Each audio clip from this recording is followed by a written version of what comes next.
கோடு போட்டுட்ருக்காரு கழுவிட்டு. மற்றபடி உப்பு விரைச்சியாச்சு, பொதிஞ்சாச்சு, நெருப்பை கொளுத்தியாச்சு. இன்னும் மீன் போட வேண்டியதான். அடுத்து மீன் உள்ளே வச்சாச்சு.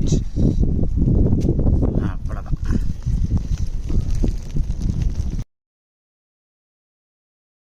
ரெடி ஆகிட்டு இப்போ பிரித்து இதை சாப்பிடணும்.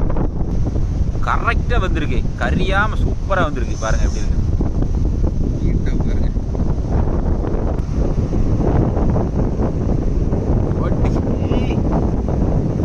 நல்ல ஸ்மெல்லு, நல்ல டேஸ்ட்டு.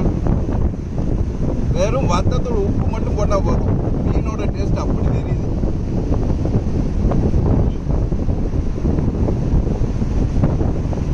அறா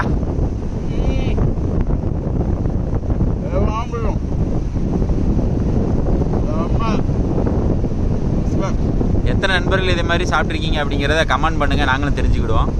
ஆனால் நல்லா கருக விடாமல் நல்ல பதமாக சூப்பராக எடுத்துருக்கோங்க. பாருங்கள் என்ன இதில் இருக்குது பாருங்கள், வெறும் வத்தப்படி உப்பு மட்டும்தான்.